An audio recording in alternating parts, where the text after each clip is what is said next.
அனைவருக்கும் வணக்கங்க. நம்ம இன்னைக்கு சளி பிடிச்சா வச்சு கொடுப்போம்லங்க தலை ரசம். அந்த தலை ரசத்துக்கு உண்டான தொகுப்பு அது எப்படி செய்முறை எப்படின்னு சொல்லி தானுங்க. அதுக்கு நம்ம பயன்படுத்துகிற தலை இன்றைக்கி சின்ன தலைங்க. இதுக்கு பேர் சின்ன தலைங்க. அடுத்து நம்ம பயன்படுத்துறது பெருங்காயம் ஒரு துண்டுங்க. அதுக்கப்புறம் சீரகங்க, சீரகம் எடுத்துக்குங்க. அதுக்கப்புறமா கொத்தமல்லி. இப்போ பாருங்கள், நம்ம பயன்படுத்துகிற பொருள் எல்லாமே ரொம்பவுமே மருத்துவ குணம் வாய்ந்ததுங்க. சீரகம், கொத்தமல்லி, பெருங்காயம் இது எல்லாமே மருத்துவ குணம் நிறைய இருக்குது, உங்களுக்கே தெரியுங்க.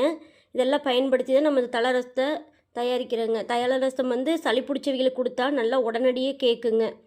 இந்த அளவுக்கு எடுத்துக்குங்க. சீரகம், கொத்தமல்லி, பெருங்காயம் இந்த அளவுக்கு எடுத்துகிட்டு சின்ன தலையாகட்டும், அப்படி இல்லைன்னா வேறு தலை கிடச்சினாலும் மொசமொசா தலைன்னு சொல்லுவாங்க, தூதுவளந்தலைன்னு சொல்லுவாங்க. இல்லை வாதநாரந்தலை இன்னும் நல்லா கேட்குங்க. அது இங்கே கிடைக்கிறது இல்லை. வாதநாரந்தலை சின்ன தலைக்கு போல் வாதநாரந்தலை ஓட்டுக்குங்க. இன்க்ரீடியன்ஸ் எல்லாமே ஒன்று தானுங்க. தலையை மட்டும் உங்களுக்கு என்ன தலை கிடைக்குதோ அந்த தலையை உபயோகப்படுத்திக்குங்க. அதுக்கப்புறம் பூண்டுங்க 2 பல், கொத்தமல்லி, சீரகம், பெருங்காயம், குறுமிளகு. காரம் சாப்பிடாத குழந்தையில இருந்தால் கொஞ்சம் காரம் கம்மியாக மிளகு கம்மியாக வச்சுக்கோங்க. உங்களுக்கு எப்படி காரம் வேணுமோ அதுக்கு தகுந்த மாதிரி குறுமிளகு. ஏன்னா வேறு எதுவுமே நம்ம காரத்துக்கு சேர்த்திக்க போகிறது இல்லைங்க. குறுமிளகு காரத்துக்கு வசுறது ரொம்பவுமே நல்ல ட்ரீட்மெண்ட்டுங்க. அதுக்கப்புறம் சின்ன வெங்காயங்க, நல்லா நாட்டுக்காயாக இருந்ததுன்னா ஓகேங்க. இந்த மாதிரி இந்த அளவுக்கு வர மாதிரி எடுத்து தொளிச்சு வச்சுக்கோங்க. நல்லா தண்ணியில் எல்லாத்தையுமே நல்லா தண்ணியில் வாஷ் பண்ணிக்கோங்க. சின்ன தலை எதாக இருந்தாலும் பூச்சி எல்லாம் இல்லாத மாதிரி நல்லா பார்த்து தலையை நல்லா பொறிச்சுங்க. கருகாப்பில் எடுத்துக்குங்க. இதுலேயே கருகாப்பில் ஒரு 2 கொத்து எடுத்துக்குங்க. எல்லாமே நல்லா வாஷ் பண்ணிங்க. அளவான ஒரு 2 டீஸ்பூன் எண்ணெய் ஊற்றியேங்க. ஃபஸ்ட்டு சின்ன வெங்காயத்தை போட்டு ஓரளவுக்கு வணக்கினதுக்கு பின்னாடி மற்ற பொருள் எல்லாம் மொத்தமாகவே போட்டுருங்க. போட்டு கருகுட்டுறாதீங்க. அப்புறம் ஒரு மாதிரி கசப்பு தன்மை ஆயிரும். அப்புறம் கருகாப்பில் போட்டுருங்க. சின்ன தலையும் போட்டுருங்க. போட்டு ஓரளவுக்கு சுருண்டு வரணுங்க. இத்தனை இதில் சேர்த்திக்கிற எல்லா பொருளுக்குமே மருத்துவத்தன்மை இருக்குதுங்க, உங்களுக்கே தெரியும். இதை குழந்தைக்கு கொடுக்கும்போதுங்க நல்ல சளியிலேருந்து ரிலீஃப் கிடைக்குங்க.